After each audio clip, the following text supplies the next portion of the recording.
안녕하십니까, 정혜태입니다. 악덕 종교 사기술 영성 상술에 대해서 말씀을 나눠보도록 하겠습니다. 이 종교라는 것은 사람의 양심, 그리고 사랑 실천, 도덕과 규범, 그리고 사람이 살아가는 의미, 또 죽음의 의미, 이런 것들을 순수하게 깨우치게끔 하는, 이것이 이제 종교가 되는 거죠. 그래서 이 종교라는 것은 윤리와 도덕, 상식을 벗어나서는 안 되는 거죠. 네, 그리고 최대한 우리가 철학적으로 또 심리학적으로 또 과학적으로 충분히 납득이 될 수 있을 때 우리가 종교의 가치를 인정할 수가 있게 되는 것입니다. 그런데 요즘에 보면은 이 악덕 종교 사기술이 기승을 부리는 거죠. 그 영성이라는 이름으로 상술을 부리는 겁니다. 뭐 예를 들어서 교주가 나는 신이다라고 얘기를 하는 거죠.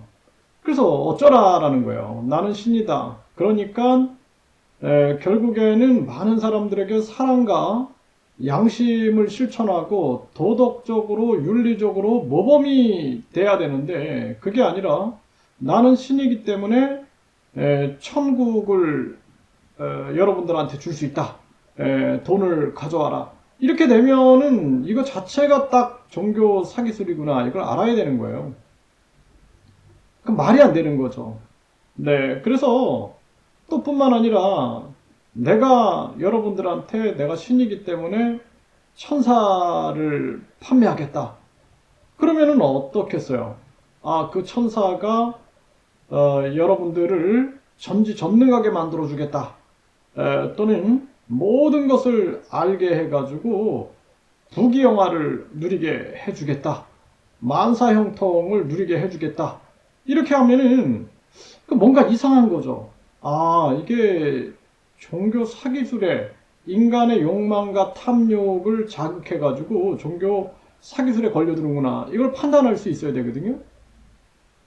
그래서 어떤 분이 1억을 주고 이 뭐 천사를 산다라는 거죠. 그래서 저한테도 한번 해봐라 이런 얘기를 하는 거예요. 그래서 나는 그런 거 필요 없다.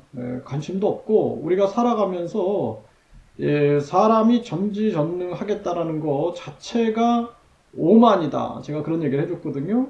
인간은 어쩔 수 없어요. 실수를 범하는 게 사람이고, 그리고 그 실수를 줄여나가기 위해서 노력하는 것 또한 사람이고, 우리가 살아가면서 선택과 결정, 생각, 말, 행동, 이런 것들이 그 사람의 운명을 결정해 나가는 거거든요. 그렇기 때문에 우리는 쉬지 않고 공부해야 되고, 쉬지 않고 깨어 있어야 되는 거죠. 잘못된 선택과 결정이 인생을 망칠 수도 있게 되는 것이죠. 그래서 이런 부분들 또 우리가 죄를 지었는데 그 죄를 사해주겠다 돈을 가져오면 이게 이상한 거죠. 우리가 어떤 죄를 지면은 책임을 져야 되는 거예요. 우리가 실정법에 죄를 지면은 그에 대한 책임을 져야 되는 거고 또 도덕적으로 죄를 지면은 내가 양심적으로 괴로움 속에서 책임을 져야 되는 거예요. 그래서 우리는 어떤 사람에게도 용서를 구하는 자세가 굉장히 중요한 거고, 그리고 겸손하게 사과할 수 있는 그러한 자세도 너무나 중요한 겁니다. 그래야지만 우리가 우리의 과업을 풀어나갈 수가 있는 것이지, 돈만 가져오면 모든 죄를 사해주겠다? 이거 자체가 이미 종교 사기술에 걸려 들어가는 것이다. 그러니까 인간의 욕망과 인간의 편의, 인간의 계속된 어떤 욕심 이런 것들을 자극시켜 주는 것이죠. 천국도 마찬가지인 거예요. 많은 사람들이 영원히 살고 싶다라는 생각을 하지만 진정 중요한 거는 사람은 누구나 죽는다라는 거예요. 죽기 때문에 우리는 살아가면서 죽음에 대한 준비를 하고 죽음의 의미를 깨닫고 나도 언젠간 저 나무들처럼 죽어간다라는 생각에 마음을 비우고 그리고 사랑 실천과 양심 실천 세상을 밝게 만드는데 그래서 우리 후손들이 더 아름답게 세상을 살아갈 수 있게끔 하는데 기여를 하는 그 자세가 굉장히 중요한 것입니다. 그렇지 않고 우리가 이러한 종교 사기술에 빠져들게 되면은 나중에는 깨달아요. 언젠가는 속았구나라는 걸 깨닫게 되는 것입니다. 그래서 이 지금 악덕 종교 사기술, 어떤 물건에 대해서도 그 물건이 아주 큰 가치가 있는 것처럼 얘기를 하는 거죠. 영적인 가치.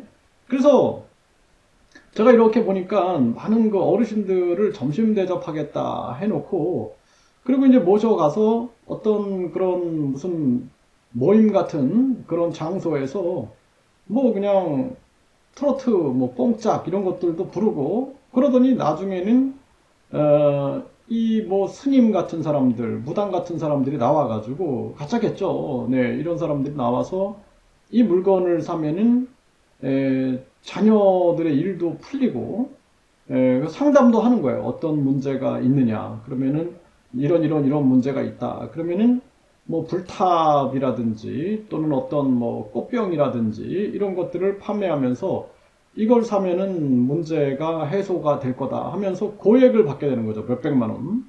이런 문제가 전개가 되면 사람들이 나중에는 깨닫게 되는 거죠. 뭐 자식들이 난리가 난다든지 왜 그거를 몇백만 원 주고 샀느냐. 가정에 불화가 오게 되는 거거든요. 결국에는 그러한 종교 사기술로 인해서 돈을 버는 자들, 그들은 그 돈으로 술 마시고 뭐 놀고 각종 유흥을 즐기고 자기들의 쾌락을 그리고 자기들의 삶의 욕망을 채워나갈 수 있지만 누군가는 섞게 되는 거예요. 그래서 이런 종교 사기술에 대해서 우리 국민들이 공유하고 그리고 인지하고 있어야 된다는 것입니다. 그래서 또 돌아가신 부모님을 뭐 극락에 보내주겠다, 천국에 보내주겠다 하면서 또 뭐 이런 종교 사기술을 벌일 수가 있는 것이죠. 그래서 우리가 이러한 부분들이 지금 범람하고 있다. 이게 지금 우리 한국의 아주 실태다. 그러니까 황금 만능주의와 종교가 만난 거예요. 그러니까 황금 만능주의와 종교가 만나가지고 이 종교라는 보이지 않는 세계, 네, 그리고 우리가 검증하거나 확증할 수 없는 그러한 세계를 이용해 가지고 교묘하게 사람의 욕망을 파고들어 가지고 사기를 치게 되는 거죠. 이런 종교 사기술, 이런 영성 상술, 여기서 우리가 깨어나야 된다. 이게 아주 심각한 사회적 문제가 되고 있다는 것을 함께 공감해야 되고, 우리가 종교범죄 대책협의회에서 이런 것들을 하나하나 알려나갈 거예요. 어떤 종교 사기술이 전개되고 있는가, 이런 것들을 여러분들이 공감하면서 주변 사람들하고도 이 영상들을 공유해가지고 함께 대한민국을 밝게 만드는데 함께 기여했으면 좋겠습니다.